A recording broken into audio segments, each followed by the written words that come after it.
इस्तकबाल है आपका न्यूज़ 18 जम्मू कश्मीर लद्दाख हिमाचल में। मैं हूं विशाल और आप देख रहे हैं JKLH प्राइम डिबेट। आज दरअसल जम्मू कश्मीर की आवाम ने मोटे तौर पर कहने का मतलब यह है कि जम्मू कश्मीर के दो डिवीजन जम्मू और कश्मीर, दोनों डिवीजन में एक एक असेंबली हलके यानी नगरोटा और बडगाम में इंतखाबी नताइज का ऐलान हो गया। हालांकि यह ज़िमनी इंतखाब था, लेकिन ज़िमनी इंतखाब के जो नतीजे जिस तरह से आए हैं उसने बरसरे इक़्तिदार जमात को एक बहुत बड़ा झटका दे दिया है। क्यों नेशनल कॉन्फ्रेंस के लिए इसे एक झटका माना जा रहा है?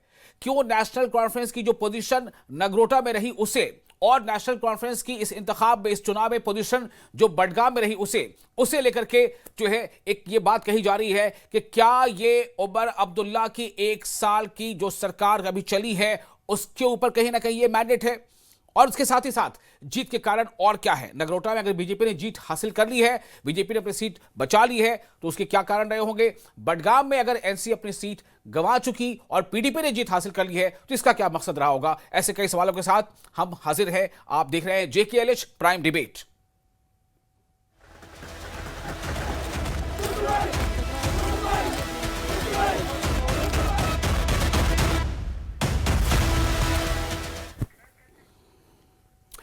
तो आपको सबसे पहले बता दें कि नगरोटा में देवयानी राणा बीजेपी के उम्मीदवार ने शानदार जीत हासिल की है। हालांकि जो जीत का फासला था, जब देवेंद्र राणा ने जीत हासिल की थी तो वो फासला ज्यादा था, ये फासला थोड़ा कम रह गया। वो जीत 30,000 से ज्यादा की थी, ये जीत 24,000 की है, लेकिन फिर भी एक बड़ी जीत है। जो फर्क है वो ये है कि नेशनल कॉन्फ्रेंस 2024 के असेंबली इंतखाब में नगरोटा में दूसरी पोजीशन पर थी, इस बार एनसी की पोजीशन तीसरी हो गई और दूसरी पोजीशन हासिल कर ली पैंथर्स पार्टी ने। दूसरी तरफ बडगाम में नेशनल कॉन्फ्रेंस को बड़ा झटका लगा, और जैसा कि बीजेपी के जो लीडर है सुनील शर्मा, जो हिज़्ब इख्तिलाफ के लीडर भी हैं, जैसा उनका कहना है कि दरअसल ये अब्दुल्ला खानदान के खिलाफ एक जंग की शुरुआत है। बडगाम के इंतखाबी नतीजे, बडगाम में क्या हुआ? बडगाम में नेशनल कॉन्फ्रेंस ने वो सीट गंवा दी जिस सीट पर खुद उमर अब्दुल्ला ने जीत हासिल की थी 1 साल पहले। उस सीट को बडगाम में उमर अब्दुल्ला ने गंवा दिया। उस सीट पर बडगाम पर कब्जा जमाया है पीडीपी के आगा सैयद मुंतजिर ने, जो 2024 के चुनाव में दूसरी पोजीशन पर रहे थे। इस बार उन्होंने तकरीबन 4,000 से कुछ ज्यादा वोटों से ये चुनाव जीत लिया। बहरहाल इस चुनाव के माने क्या हैं, इस पर हम चर्चा करेंगे। हमारे साथ दो खास मेहमान जुड़ गए हैं। तारिक भट्ट जुड़ चुके हैं नेशनल कॉन्फ्रेंस से, और RS पठानिया भी हमारे साथ जुड़ने वाले हैं, बीजेपी के MLA हैं। एडवोकेट अब्दुल मजीद डार हमारे साथ जुड़ेंगे, सीनियर लीडर PDP, और एडवोकेट मुजफ्फर इकबाल खां, इंडिपेंडेंट MLA। सबसे पहले आप दोनों का इस्तकबाल करते हुए मैं एनसी के जो हमारे मेहमान हैं उनके पास जाना चाहूंगा। तारिक भट्ट साहब, कैसे देखेंगे आप दोनों जगहों पर जो एनसी की पोजीशन रही है उसमें गिरावट दर्ज की गई है? आप इस नतीजे से क्या पैगाम ले रहे हैं? विशाल जी, मेरी तरफ से आपको तमाम सुनने वालों को मेरी तरफ से आदाब व तस्लीम जी। जैसा कि आपने क्वेश्चन किया है कि क्या सूरत हाल बनी, क्या हुआ, क्यों हार हुई। देखिए, इलेक्शन में जब भी कोई आदमी उतरता है, इलेक्शन लड़ता है, तो उसका एक मकसद होता है कि मुझे इलेक्शन जीतना है। अलबत्ता वो किस कदर अपना पक्ष अवाम के सामने रख सकता है ये उस पर डिपेंड करता है। जहां तक बडगाम की सीट का सवाल है तो उसमें एक कहावत है कि घर का बेदी लंका ढाए। वहां पर बडगाम में हमारी ऐसी सूरत बन गई थी, और जिस आदमी पे पार्टी ने भरोसा किया था उसी आदमी ने पार्टी को नुकसान पहुंचाने की कोशिश की है। और ये बड़ी अफसोस की बात है। हालांकि मैं समझता हूं कि आगा सैयद महमूद साहब जो हैं बहुत ही ईमानदार, शरीफ और एक अच्छे इंसान है, मैंने उनके साथ काम किया हुआ है। लेकिन अब अफसोस है इस बात का कि उन्हें हार का मुंह देखना पड़ा। लेकिन जब भी आदमी इलेक्शन में उतरता है, अगर 10 आदमी खड़े हैं, एक को तो हारना ही, जीतना है, बाकी सबको हारना है।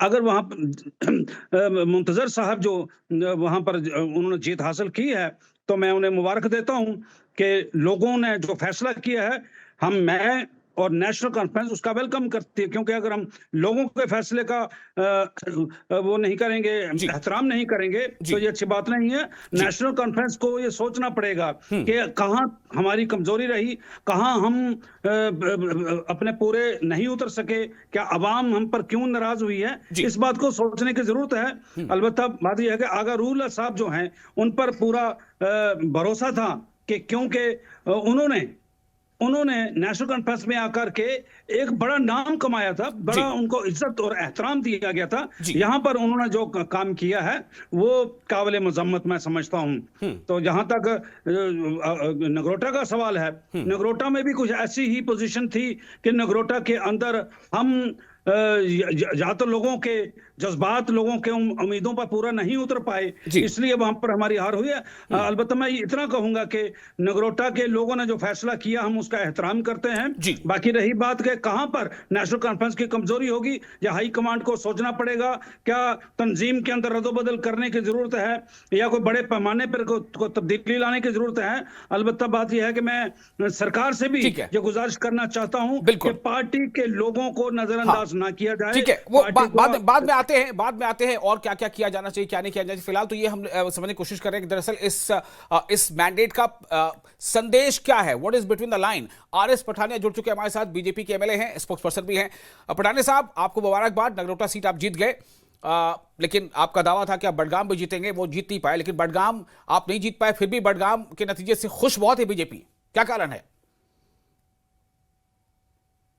जी, आपने ठीक कहा, हमारा तो अपना कैंडिडेट था बडगाम में और हमारा कैंडिडेट हमारा परफॉर्मेंस में अप टू मार्क नहीं रहा। लेकिन एक बात which is very clear, very categorical, very specific, that National Conference has lost its sails. अच्छा, नेशनल कॉन्फ्रेंस अपना आधार खो चुकी है। नेशनल कॉन्फ्रेंस ने धोखे से, फरेब से, झूठ से सब्ज बाग दिखा के जम्मू कश्मीर के लोगों को ये वोट लिए और अपनी एक भी चुनावी गारंटी कंप्लीट करने में, फुलफिल करने में नेशनल कॉन्फ्रेंस नाकामयाब है। जिसका नतीजा है, मैंने शायद आपसे पिछली बार भी बात की थी, आप ही से बात की थी कि ये जो राज्यसभा चुनाव में भी इनके जो चुने हुए प्रतिनिधि हैं उनको जनता के साथ डायरेक्ट इंटरफेस करना उनको मुश्किल हो रहा है। और आज फिर दोबारा नेशनल कॉन्फ्रेंस अपने ही एक स्ट्रॉन्ग होल्ड में, बल्कि उमर अब्दुल्ला साहब इसी सीट से 1 साल पहले बड़े मार्जिन के साथ, लीड के साथ जीते थे। और बड़ा चिंता का विषय है कि ये इतने बड़े मार्जिन के साथ इस सीट आज उन्होंने लूज की है। तो मुझे लगता है कहीं ना कहीं इंट्रोस्पेक्शन जरूरी है। और ओवरऑल हमारा मानना है national Conference has lost it's credibility, his chief minister virtually lost. ये कोई छोटी बात नहीं है बडगाम में। और Bharatiya Janata party despite all odds and criticism Nagrota में इन फ्लाइंग कलर्स निकल के आई है। भारतीय जनता पार्टी ने, नगरोटा की जनता ने फिर आशीर्वाद दिया। हालांकि नगरोटा की सीटें नेशनल कॉन्फ्रेंस के पास थी 2014 में, तो ये भाजपा के पास फिर आई है, पूरे लीड के साथ आई है। और कंट्री वाइड भी आप बिहार को अगर स्टडी करें कि वहां पे भी एग्जिट पोल्स को दरकिनार करते हुए तेजस्वी कह रहे थे एग्जिट पोल्स ठीक नहीं है। मैं उससे बाद में बात करूंगा, आज जम्मू कश्मीर बात करते हैं। जी, नगरोटा और बडगाम। तो हमारे साथ पीडीपी के भी मेहमान जुड़े हुए हैं, उनके पास ही पहले चल जाए, जो कि सीधा उनका ताल्लुक है इस हार जीत से। मजीद डार साहब है, एडवोकेट अब्दुल मजीद डार साहब, बहुत मुबारक आपको भी, पीडीपी ने जीत हासिल की है एक ऐसे वक्त में जब पीडीपी के महज 3 जो है मेंबर असेंबली थे। और अभी हाल ही में साल में पहले चुनाव हुआ था तो पीडीपी को बहुत बड़ा झटका लगा था जब जम्मू कश्मीर के अवाम ने पीडीपी को बिल्कुल जो है किनारे कर दिया था। इस जीत के माने पीडीपी के लिए क्या है और आप कैसे देखते हैं? क्या ये जो सवाल उठ रहे हैं लोगों के दरमियान कि कहीं पीडीपी ने आगा रुल्ला से कोई साठ गांठ तो नहीं कर ली है? बहुत बहुत शुक्रिया, thank you for extending the greetings. ये अल्लाह का शुक्र है। और मैं आपको सीधा सा बता दूंगा, ये वो बड़ा ओल्ड मैक्सिमम है कि let us see who would bell the cat. ये बडगाम के लोगों ने दिखाया, ये बड़े कॉन्शियस लोग हैं, बडगाम के बड़े कमिटेड लोग हैं। इनको देखो, नेशनल कॉन्फ्रेंस ने बड़े बड़े वादे किए हैं इलेक्शन मंशूर में, एक साल में पूरा नहीं किया। And the see that timidity and audacity of chief minister. वो जा रहे हैं कैंपेन में, उनको कह रहा है जी मैं आप यहाँ पर एक क्रिकेट स्टेडियम दूंगा हैं ऑल लेवल। और बडगाम के लोगों ने बड़ा सीरियस लिया, वो इसकी ट्रिक्स को नहीं दिया, चल नहीं दिया चीफ मिनिस्टर के ट्रिक्स को। मेरी बात सुनिए, ये बहुत बड़ी बात है। यहां से स्टार्ट हो गया, now the message has gone across, it was written on the wall. वो बड़े कमिटेड लोग हैं बडगाम के, और ये बड़े एजुकेटेड लोग हैं, कॉन्शियस लोग हैं, इन्हें अपने जमीर से वोट दिया और उनको पता है ये नौजवान लीडर है, पीडीपी का मुंतजर साहब, ये वो लीडर है, इसने जब इसके पास पावर नहीं था, ये बेसिकली ये लॉयर है, मैंने इसको खुद देखा, इसने इतने प्रो बोनो केस किए हैं बडगाम के लोगों के लिए, दिन भर कोर्ट में होता था उनके, मतलब जहां पर उनको लग रहा था कि against the rule, against the mandate of law, कहीं कहीं डिमोलिशन हो रहा है, कहीं किसी का जमीन खींचा रहा है, गवर्नमेंट तंग कर रहे हैं, तो ये बिल्कुल कोर्ट में जाता था उनके लिए। तो उनको याद है, तो ये नहीं चलेगा नेशनल कॉन्फ्रेंस का जो ये बड़ा प्रोपेगेंडा था कि हम वो करेंगे ये करेंगे, उसमें बडगाम के लोगों ने टोटली रिजेक्ट किया है। Now you will see the message has gone across the society, across the state of Jammu and Kashmir. The people have now started imposing and instilling trust and confidence in the ideology of the People's Democratic Party। और मैं एक चीज और add करना चाहता हूं यहाँ, मेरी बात सुनिए, ये तीन चीजें बड़े इंपॉर्टेंट है जो बडगाम के लोगों ने बड़ा सीरियस लिया है। नंबर वन, उनको जब हमने इंट्रोड्यूस बिल की, मैं एक जरा इंपॉर्टेंट चीज बताना चाहता हूँ, 1 मिनट में ज्यादा लूंगा, और ये बड़ा इंपॉर्टेंट है। बडगाम हमने दो बिलें लाई थी लेजिस्लेचर में, गौर से सुनिए। एक हमने लिया था भाई ये डेलीवेजर है, क्योंकि बडगाम और जो ये बारामूला डिस्ट्रिक्ट, ये 2 डिस्ट्रिक्ट जहां डेलीवेजर ज्यादा है, हमने बोला कि भैया आप लोग ये बिल कर लो, because this is for the benefit of the people. अब देखिए, मैं ये कॉन्स्टिट्यूशनल पॉइंट पे बोल रहा हूँ ये बात, directive principles of state policy जो कॉन्स्टिट्यूशन में प्रोविजन है, ये पार्ट 4 में है कॉन्स्टिट्यूशन में, because only directive principles of state policy जिसका प्रोविजन कॉन्स्टिट्यूशन में है आर्टिकल 36 से 51 तक, ये कोर्ट में एनफोर्स नहीं होता है। ये जो हुक्मरान होते हैं ये एनफोर्स कर सकते हैं। अगर हमने बिल लाई थी कि for the benefit of the people, वो बेचारे 20-20 साल से 15-15 साल से डेलीवेजर थे, वो बिल्कुल निगाहें रखी हुई थी लेजिस्लेटिव असेंबली के लिए कि ये पास कर लेंगे, और उसमें उमर उल्ला को पावर था, लेफ्टिनेंट को करना कुछ नहीं था। डायरेक्टर स्टेट पॉलिसी में पावर है टू प्रोवाइड लिवलीहुड, बिल्कुल ओके टू कंट्रोल। चलिए, आपको दिया, आपका 1 मिनट हो चुका, आपने 1 मिनट बाद दूसरा दिया। अब्दुल मजीद डॉक्टर साहब, मैं फिर आता हूं आपके पास, फिर आता हूं, फिर से एक बार आपको मुबारकबाद। मैं फर्स्ट राउंड अपने तमाम मेहमान से लेना चाह रहा हूं। हमारे साथ एडवोकेट मुजफ्फर इकबाल खान साहब भी हैं, इंडिपेंडेंट एमएलए हैं। एक मिनट वजीद डार साहब, मैं फिर आऊंगा आपके पास प्लीज। मुजफ्फर इकबाल साहब, आप इंडिपेंडेंट एमएलए हैं, कैसे देखते हैं आप? सरकार की सेहत पे कोई असर पड़ने वाला नहीं है, ठीक है, ओके, लेकिन सरकार का जो मोराल है ना, उस पर तो असर पड़ेगा। देखिए, नेशनल कॉन्फ्रेंस ने न सिर्फ ये कि बडगाम सीट लूज कर दी 50 सालों के बाद, बल्कि नेशनल कॉन्फ्रेंस नगरोटा में 2nd से 3rd पोजीशन पर चली गई। मुजफ्फर इकबाल खान साहब, आप कैसे कहते हैं? क्या थोड़ा दुख आपको भी हो रहा है? आप पहले नेशनल कॉन्फ्रेंस से जुड़े हुए थे। 1 से 2 और 2 से 3, 14 में नेशनल कॉन्फ्रेंस 1 में थी। अच्छा, बिल्कुल। हाँ। मुजफ्फर साहब, सीट जीतने या हारने पे मेरा कोई दुख तो नहीं है।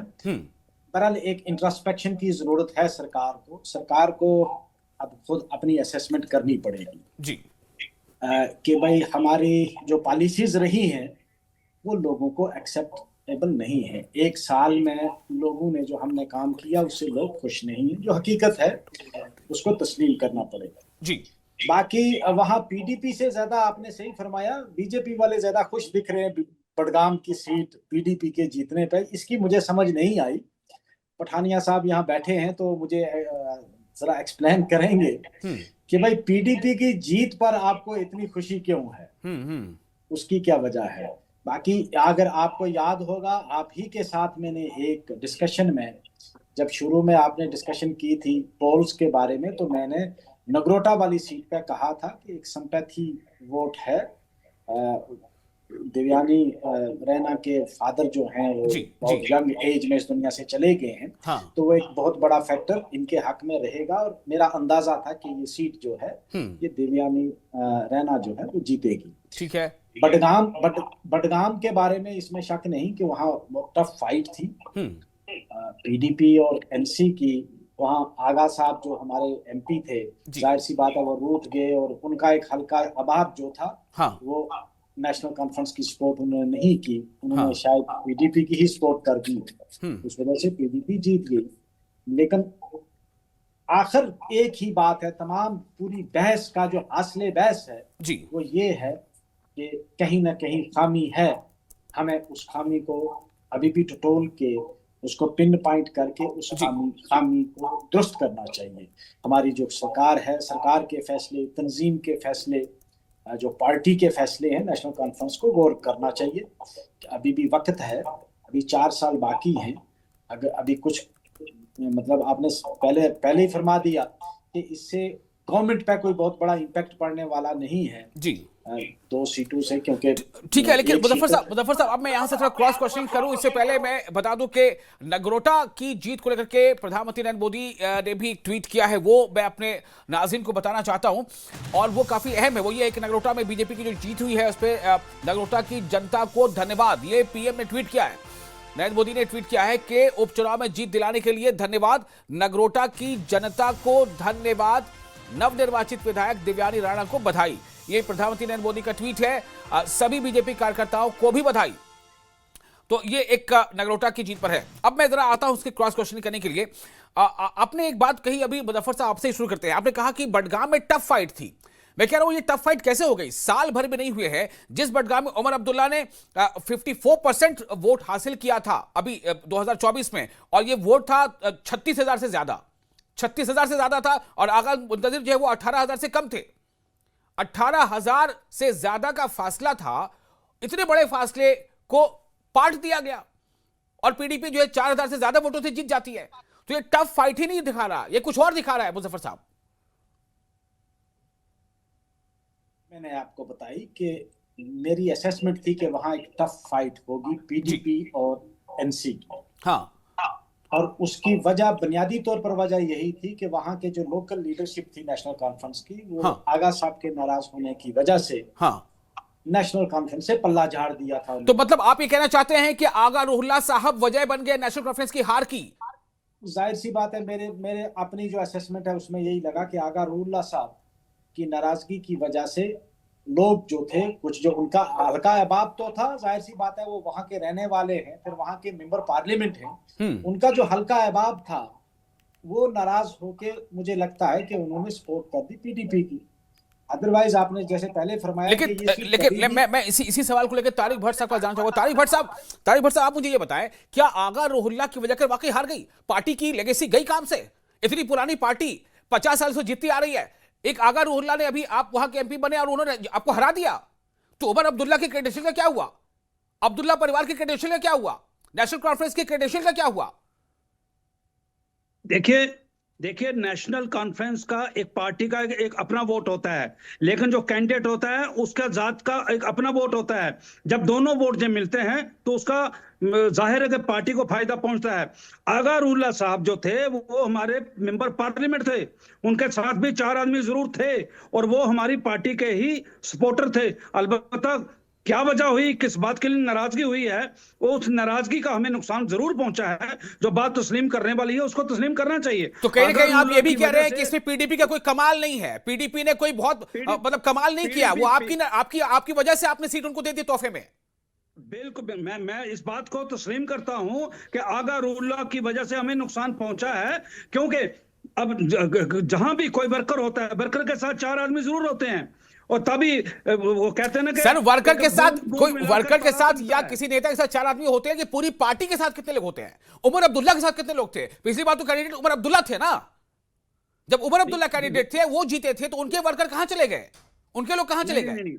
नहीं सर, बात ये नहीं है। देखिए उमर अब्दुल्ला हमारे लीडर हैं और उमर अब्दुल्ला का एक अपना असर जरूर है, लेकिन उमर अब्दुल्ला साहब को आप देखिए, उससे पहले इंदिरा गांधी देश की बहुत बड़ी लीडर थी, वो भी हारी थी। ये हार जीत जो है वो चलती रहती है। कहीं पे उमर साहब हार भी गए और कहीं पे जीत भी गए, चीफ मिनिस्टर बन गए। ये आजकल का अब्दुल मजीद डार साहब, क्या आपको नहीं लग रहा है कि पीडीपी की जीत को कहीं ना कहीं कम आंका जा रहा है? क्या ये कहना कि पीडीपी जीत नहीं गई, दरअसल हम हार गए, मतलब हमारे अपने लोगों ने हरा दिया हमको, इसलिए पीडीपी जीत गई? पीडीपी ने क्या कमाल कर दिया? मैं ये समझता हूं कि पीडीपी का कोई कमाल नहीं है, ये हमारी कमजोरी का उसने फायदा उठाया। हमने कोई कमजोरी हो सकती थी। अब्दुल मजीद डार साहब, पीडीपी का कोई कमाल नहीं है, पीडीपी का कोई कमाल इसमें नहीं है। और मुजफ्फर साहब ने जो कहा, मुझे इस बात का हैरानगी हो रही है कि पीडीपी के जीतने पर भारतीय जनता पार्टी इतनी खुश है। और हमारा जो लीडर है अभी रविंद्र रैना जी किस तरह अपने वो ख्याल का इजहार कर रहे हैं, इतनी पीडीपी खुश नहीं है जितनी बीजेपी खुश है। वो बड़ा डार साहब बोलिए। कमिटेड और कन्विक्टेड लीडर है, उसके बड़ा कन्विक्शन है, और उसने अपनी कॉन्शियस से नहीं, हमारे कोई कंपेन उसने नहीं की, लेकिन वहां कॉन्शियस वोटर है, उनको पीडीपी अच्छा लगा, उनको सबको, वहां जितने भी बडगाम के वोटर्स हैं उनने हमको ओवरवेलमिंग मेजॉरिटी दिया उसमें। और ये कि नहीं कि 200-400 वोटों से हम जीत गए, हम तकरीबन 5000 वोटों से जीत गए। बीच amongst the 18 candidates is a huge margin. ये हमें क्या बताएंगे कि हम इन्होंने हमें दिया है तोहफे में? नहीं, अब इनको सिग्नल हो चुकी है, they will lose everywhere now in the state of Jammu and Kashmir. नहीं देखिए, मैं इसलिए कह रहा हूं कि बीजेपी के लीडर रविंदर रैना, साबिक सदर, वो कह रहे हैं कि ये दरअसल आपसी लड़ाई की वजह कर इन्होंने अपनी सीट गंवा दी है। रविंदर रैना ने ये बात कही है।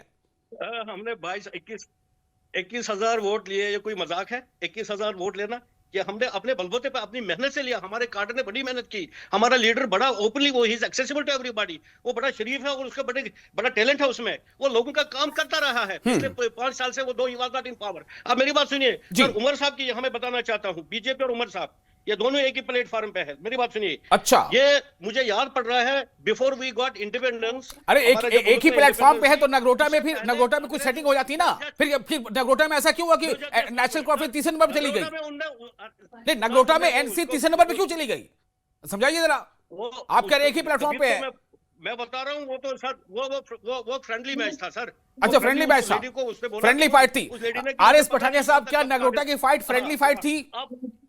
अब मेरी बात एक सुनिए सर, एक सेकंड लेना चाहता हूँ। अच्छा, बोलिए। बड़ी इंपॉर्टेंट बात मैं कहना चाहता हूँ। हाँ। और ये मैं अक्रॉस देना चाहता हूँ ताकि ये हमारे जो बुजुर्ग लीडर है और ये मेरे दोस्त हैं, आई रेस्पेक्ट देम। सर, यहाँ पर state of Jammu and Kashmir में मुझे याद पड़ रहा है ब्रिटिश इंडिया के time, before we got independence, वहां पर ये था, एक एक्ट हुआ था पास 1935 में। उस एक्ट ने इंट्रोड्यूस किया था ड्यूअल सिस्टम ऑफ गवर्नमेंट, उसको हम कहते थे दयारकी अंडर द कॉन्स्टिट्यूशन। उस दयारकी में सर 2 पावर थे। ये सुन लीजिए, ये बड़ी इंपॉर्टेंट बात है जो मैं आज अप्राइज कर रहा हूँ अपने सारे लीडरों को और अपने लोगों को। 2 पावर होते थे सर अंडर 1935 एक्ट में, इंडियन 1935 एक्ट बिफोर इंडिपेंडेंस। उसमें 2 पावर थे, एक रिजर्व पावर होता था और एक ट्रांसपोर्ट पावर होता था। ये उमर साहब को ट्रांसपोर्ट पावर सारे हैं, ये मगर यूटिलाइज नहीं कर पाए। ठीक है, ओके। पठानिया साहब, मैं आपके पास आना चाहता हूं। पठानिया साहब, मेरा सवाल आपसे ये होगा कि थंपिंग मेजॉरिटी के साथ आपके कैंडिडेट ने जीत लिया, अच्छी बात है। हालांकि जीत का फासला कम हुआ है। मैंने दोहराया कि जब देवेंद्र राणा जीते थे तो उनकी जीत का फासला ज्यादा था, इस बार जीत का फासला थोड़ा कम हुआ है। फिर भी मैं ये जानना चाहता हूं कि बीजेपी ने कैंडिडेट तो जरूर दिया बडगाम में, लेकिन ये कब तक चलता रहेगा कि बीजेपी कश्मीर में नहीं जीत सकती और पीडीपी जम्मू में नहीं जीत सकती? मतलब ये क्या है, या एनसी जम्मू नहीं जीत सकती? जी, इसमें डीडीसी के इलेक्शन में 2 लोग जो थे वो 3 लोग भारतीय जनता पार्टी के मैंडेट पे वो डीडीसी का इलेक्शन डायरेक्ट चुनाव था जो लोगों में जीत के आए थे। लेकिन वर्ष 2024 का चुनाव वो फेक और फ्रेम्ड नैरेटिव्स एक बनाए गए। अच्छा। शैडो बॉक्सिंग करने की कोशिश की गई। भारतीय जनता पार्टी आई तो पता नहीं क्या आपका हवा भी ले जाएगी जो आप मुफ्त में इनहेल करते हैं, आपको पानी का भी पता नहीं कितना वाटर टैक्स लगाएगी। तो ऐसा एक माहौल, एक फेक और एक फ्रेम नैरेटिव कश्मीर में चला है। हम आए तो हम पता नहीं कौन सा आसमान जमीन से उतार के ले आएंगे, हम सरेंडर देंगे, नौकरी देंगे, हम आपके क्षेत्र में मुफ्त की बस सेवा में करेंगे, हाँ। हम डेली वेजेस को पक्का करेंगे, लेकिन एक भी कमिटमेंट ये पूरा करने में नाकाम रहे। और इस 1 साल भी मेरे मित्र, मेरे दोस्त, I appreciate his sense of concern for the सरकार। इनका भी एक सरकार को कहीं ना कहीं टेसिट भी और डायरेक्ट भी सपोर्ट है। ठीक है, चलिए, मोटे तौर पर कह दिया कि उमर सरकार अपने वादों को पूरा नहीं कर पाई। वो जो वादा उन्होंने आवाम से किया था पूरा नहीं किया, आवाम ने उनको रास्ता दिखा दिया। मुजफ्फर साहब, मेरा एक सवाल यहाँ पर होगा, एक सवाल, जम्मू कश्मीर एक स्टेट है, अब ठीक है अभी यूटी है, उसकी हैसियत में यूटी के, बट उसको मानते हैं कि वो स्टेट था, फिर हो भी जाएगा, ऐसा पीएम का वादा है। मेरा सवाल ये है, ऐसा वक्त कब आएगा कि नेशनल कॉन्फ्रेंस या पीडीपी जो है वो नगरोटा जीत जाएगी और बीजेपी जो है वो बडगाम जीत जाएगी? क्या ये मुमकिन नहीं है? देखिए, बिल्कुल ठीक कहा आपने, बिल्कुल मुमकिन है और मुमकिन होगा, मुमकिन होके रहेगा। पर ये जैसा नैरेटिव इन्होंने बनाया, इसमें रीजन की हद तक बंद नहीं रहना चाहिए। ये मैंने सवाल मुजफ्फर साहब से किया। एक मिनट, पठान साहब ने रिएक्शन दे दिया, अच्छी बात है। मुजफ्फर साहब, ऐसा भी दिन आएगा क्या? बहुत अच्छा होगा जब ये दिन आएगा जी, कि ये रीजनलिज्म जो है जिस पर हमने अपनी सियासत पिछले 10-20 सालों में चला रहे हैं कि भाई जम्मू जो है ये बीजेपी का है और कश्मीर जो है वो पीडीपी और एनसी का है, ये सरासर गलत है। ये रीजनल बाइस और रीजनल, आपकी पार्टी कम से कम हदूद की पाबंद नहीं होनी चाहिए। चाहे मैं तो उस दिन बहुत खुश होऊंगा कि जब नेशनल कॉन्फ्रेंस और पीडीपी जम्मू की सीटें जीतेगी और जो जम्मू की पार्टी अपने आप को बीजेपी कहती है वो कश्मीर में भी सीटें जीतेगी तो अच्छा होगा। That will be a good sign. मैं कहता हूँ डेमोक्रेसी की फतह होगी जिस दिन ऐसा होगा, और पॉसिबल है, हो सकता है। चलिए, बहुत शुक्रिया आप तमाम मेहमानों का। वक्त की कैद है, डेमोक्रेसी की फतह उस दिन होगी जब नतीजे कुछ ऐसे आएंगे कि जब बीजेपी जो है कश्मीर रीजन में जीत का छक्का लगा रही होगी और पीडीपी या एनसी जो है वो जम्मू रीजन में जीत का छक्का लगा रही होगी। चलिए, बहुत शुक्रिया। फिलहाल जो जीत हासिल कर चुके हैं उनको मुबारकबाद, जिन्हें हार मिली है वो खुद कह रहे हैं कि हम इंट्रोस्पेक्ट करेंगे। आप बने रहने देते हैं जेके के साथ, हमें दें इजाजत।